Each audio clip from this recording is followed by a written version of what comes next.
কথায় আছে নদীর ধারে বাস, তাই ভাবনা 12 মাস। একদিকে বন্যার আতঙ্ক, অপরদিকে ভয়াবহ নদী ভাঙনের ভ্রুকুটি। একজোড়া আতঙ্কেই কার্যত দিন কাটে মালদা জেলার মানিকচকের ভূতনির বিস্তীর্ণ এলাকার বাসিন্দাদের। ভয়াবহ পরিস্থিতিতে প্রায় 3 মাস বন্যার সাথে লড়াই করেছেন ভূতনি থানার অন্তর্গত 3টি অঞ্চলের লক্ষাধিক মানুষ।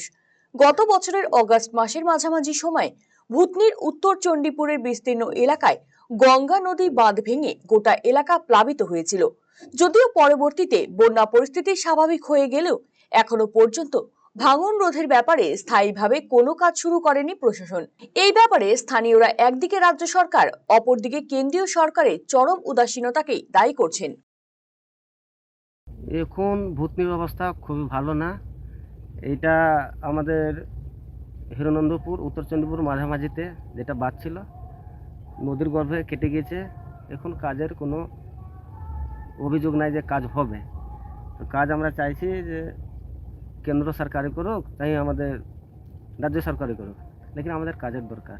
আজকে আমরা ভূতনিবাসী 3 মাস ধরে বন্যাতে ভাসলাম, কষ্ট করলাম, অনেক কিছু করেছি, অনেক লোকও মারা গিয়েছে এই জায়গা থেকে বন্যাতে জল ঢুকে। সেইটার জন্য আমরা কাজের চেষ্টা করার জন্য বলবো সরকারকে যে আমাদের কাজটা করুক। এই এলাকায় নদী ভাঙনের সমস্যা দীর্ঘদিনের। কেমন আছেন সেখানকার মানুষেরা, এই বিষয়ে খোঁজ খবর নিতে আরসিটিভি সংবাদের প্রতিনিধি পৌঁছে গিয়েছিলেন সেই এলাকায়। উল্লেখ্য, গত বছর বন্যা পরিস্থিতির জেরে প্রায় 2 মাসেরও বেশি সময় ধরে যুদ্ধকালীন পরিস্থিতিতে ভূতনির সাধারণ মানুষ দাঁতে দাঁত চেপে লড়াই করেছেন ভয়াবহ বন্যা পরিস্থিতির সাথে। অসংখ্য মানুষের প্রাণ কেড়েছে এই বন্যা, নষ্ট করেছে কয়েকশো বিঘার জমির ফসল, ভেঙেছে বাড়িঘর। তার সাথে সাধারণ মানুষের স্বপ্ন বয়ে গিয়েছে এই বন্যার জলে। বর্তমানে গঙ্গা নদী সংলগ্ন কালটন টলার পৃথক দুটি জায়গায় বাঁধ ভাঙা অবস্থায় রয়েছে কয়েকশো মিটার জুড়ে, যা চিন্তা বাড়াচ্ছে সাধারণ মানুষের। বর্ষার মৌসুমে এই ভাঙা বাঁধ পেরিয়ে নদীর জল গ্রামের পর গ্রাম প্লাবিত করে, দুর্ভোগে পড়তে হয় সাধারণ মানুষকে। তবে এবারে অস্থায়ীভাবে ভাঙন রোধের প্রতিকার নয়, স্থায়ীভাবে এই নদী ভাঙন রোধের দাবিতে সরব হয়েছেন স্থানীয় বাসিন্দারা। কবে মিটবে এই সমস্যা, উত্তর নেই কারোর কাছে।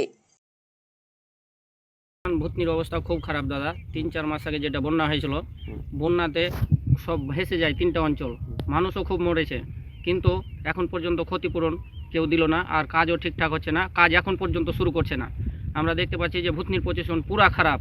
এখন থেকে শুকনো মৌসুম থেকে যদি কাজ না করে, তা আবার কিছুদিনের মধ্যে আবার জল সব ভূতনি ভেসে যাবে। 40 করোড় প্রতি বছর লাগাচ্ছে। আমরা বলছি কি ওই টাকা দিয়ে স্থায়ীভাবে কাজ করুক না, কেন বারবার এই বাজে কাজ? এইগুলি বাজে কাজ বললেই চলে। কি কাজের দাবি রাখছেন? আমরা কাজের দাবি রাখছি যে আরসিসি ঢালাই করে সিট পাইল যেটাকে বলা হয় সেটা দিয়ে কাজ করা হোক। ওই টাকা দিয়ে হয়ে যাবে 3 কিলোমিটারের কাজ। সেটাই আমরা দাবি রাখছি যে ভালো করে কাজ করুক, স্থায়ীভাবে করুক। এই যখনই জল ভরে যাচ্ছে তখনই এসে নেতা মন্ত্রীরা ওই বস্তা টস্তা দিয়ে চলে যায়, কিন্তু ভূতনির ওই দুর্দশা ওই থেকে যায়, কোনো কাজ হয় না, টাকা দেওয়াই হয়, সরকারের টাকা জলে চলে যাচ্ছে। অপরদিকে ভাঙন রোধের ব্যাপারে কেন্দ্রীয় সরকার এবং রাজ্য সরকারের উদাসীনতাকে চরমভাবে দায়ী করেছেন বাম নেতা দেবজ্যোতি সিনহা। 3 দফার বন্যায় প্রায় 2 মাস ধরে জল আটকে ছিল, প্রায় 1.5 লক্ষ মানুষ বিপর্যস্ত অবস্থায় ছিলেন। এই অভিজ্ঞতা আছে যে আমরা আগেরবারও বলেছিলাম যে কাটা বাঁধের ওই অংশটা যদি অল্প কিছু টাকায় মেরামত করা হতো, তাহলে কিন্তু বন্যার জল, ওই গঙ্গা নদীর জল ওই কাটা বাঁধ দিয়ে ঢুকতো না। সেচ দপ্তর এখন চুপ, নীরব। আর্থিক বরাদ্দ হয়েছে কিনা, সেচ দপ্তরের টেন্ডারে দেরি হচ্ছে, এগুলো হচ্ছে কেন? ফের বৃষ্টি নামবে, তারপর কাজ শুরু হবে, আর ওই বালির বস্তা দিয়ে টাকা সব লোপাট করা হবে, কাটমানিতে যাবে, মন্ত্রী বিধায়করা সব ভাগ পাবেন। অবিলম্বে ভূতনিতে সেচ দপ্তরকে শুখা মরশুমে কাজ করতে হবে। মাধ্যমিক উচ্চ মাধ্যমিক পরীক্ষা আছে, তাই তা না হলে আমরা বামফ্রন্ট সেচ দপ্তর ঘেরাও করব। এই বিষয় সম্পর্কে আমরা যোগাযোগ করেছিলাম রাজ্যের সেচ দফতরের রাষ্ট্রমন্ত্রী সাবিনা ইয়াসমিনের সঙ্গে। তিনি ঠিক কি জানিয়েছেন শোনাবো আপনাদের। টাকা একটা ফ্যাক্টর, আমরা কাজ করেই যাব, আর কেন্দ্রীয় সরকার শুধু বসে বসে ক্রিম খাবে, টাকা দেবে না, আর বিভিন্ন রকম ভাবে বিভিন্ন রকম কথা বলবে, সেটা তো হয় না। দুপক্ষকেই টাকা, কেন্দ্রীয় সরকারও কাজ করবে, রাজ্য সরকারই কাজ করবে, তারপরে কিন্তু কাজ করা নিতে হবে। ভাঙনের মতো জায়গাতে কাজ করতে গেলে একতরফা রাজ্য সরকারের টাকা দিয়ে কিন্তু মোকাবিলা করা সম্ভব নয়, এটা আমরা বারবার বলছি। ফলে পাবলিক অভিযোগ করছে, পাবলিকের অভিযোগ ঠিকই আছে, কারণ ওরা চায় কাজ, কিন্তু এটা বুঝতেও হবে পাবলিককে যে আমরা তো কাজ করার জন্য প্রস্তুত, আর আমরা করছিও, আমাদের ওটা নজরে আছে, আমরা চেষ্টা করছি, আমাদের টাকা অ্যাভেলেবেল হলে আমরা যত সত্ত্বেও ওটা আমরা কাজ করার চেষ্টা করছি। কিন্তু এর সব পক্ষে বলি যে কেন্দ্রীয় সরকারকে কিন্তু এগিয়ে আসতে হবে, এভাবে দীর্ঘদিন দিনের পর দিন এইভাবে অজুহাত দেখে কিন্তু থাকা যাবে না।